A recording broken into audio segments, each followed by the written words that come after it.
Hello, PE 100 Wellness for Life. My name is Susan Deshanes. I am your instructor this quarter.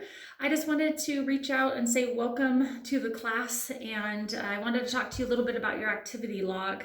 So last week was our first week, and that's when we started logging. We do need a minimum of 2 different activities for the week on 2 different dates. And the total needs to be a total of 1 hour. So whether you went for a walk on a Monday for 15 minutes and then you did 45 minutes of an at-home workout or something like that on a Friday, that's perfect. But I'd rather have 2 separate days instead of the whole hour, just 1 day a week, right? If you do get sick, you can make that week up, and that's a one-time only, unless of course it's the terrible COVID-19, then you're out for a couple weeks, but just communicate with me about that. But you can make up that week that you were sick during another week.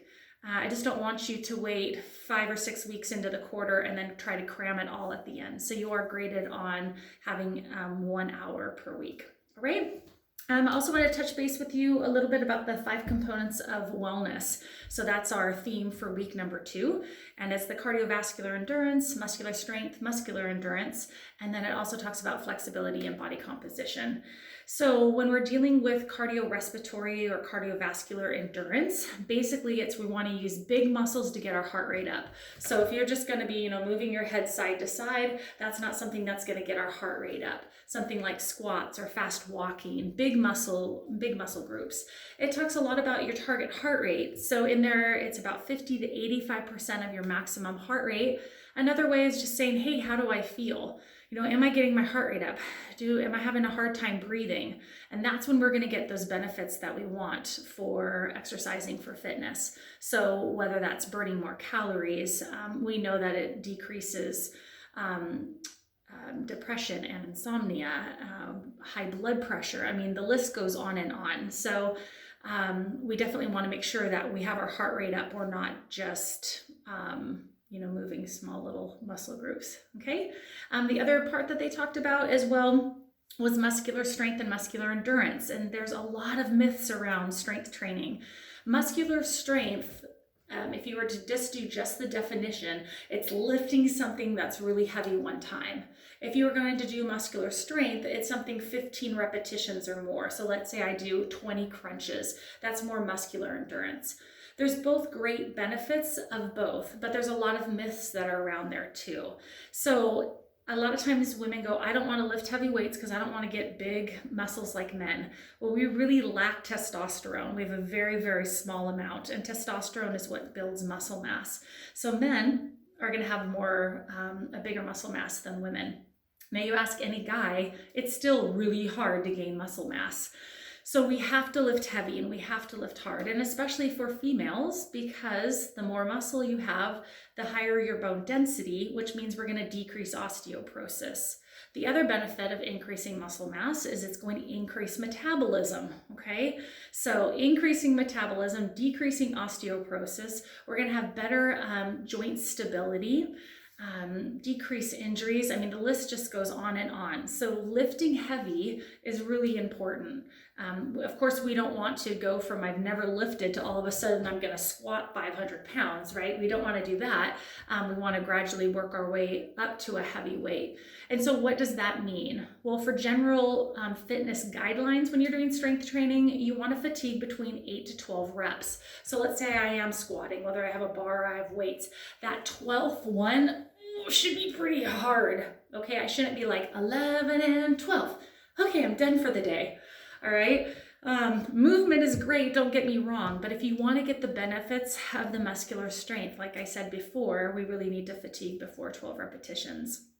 Physical therapy, a lot of mobility exercises are endurance related. But another myth that is out there is spot reduction. So I get this a lot. Hey, I want to do more crunches. I want to do 500 crunches a day because I want to have a flat belly. Well, there's no such thing. It's like saying I'm going to turn this Wonder Woman thing that talks. I am a one-woman army. Into an apple or something like that. Fat can't turn into muscle and muscle can't turn into fat. So if I have fat around my midsection, doing crunches is not going to get rid of fat. Your fat cells get bigger or smaller, and that's based on how much food that we are eating, how much exercise we're doing. I mean, there's a lot of factors that go into that.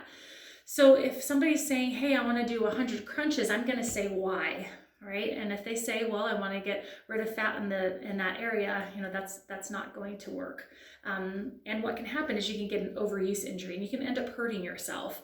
And it's a waste of time, right? Doing 100 of something is not going to give us benefits. If I can lift heavier and do 20 crunches, that's going to be better than doing 500 crunches, right? As long as you're fatiguing, that's the most important part. So research out there says it really doesn't matter if you're doing 5 or you're doing 50. When you fatigue, that's when you get the benefits. So if I can do it in a shorter amount of time, that would be a better option. Another topic about your 5 components of fitness was the flexibility, which is so important, especially now that we are home so much during this time. If we're working and our shoulders are like this, our head is forward, all those muscles get really tight, people get headaches, shoulder issues. So having good posture, elongating, doing some yoga, all of that is wonderful. And then body composition, we're going to talk about more later on in the quarter. We want a good muscle mass to fat mass ratio. We don't want half of our body to be fat and the other half to be not fat. That wouldn't be great for our heart. So we'll be talking about that more throughout the quarter. So I just wanted to touch base. I wanted just to say hi on video. If you have any questions as we go along, please ask me. If you have personal goals, email me. I will give you tips on how to reach those. And I look forward to working with you throughout the quarter. Have a great day.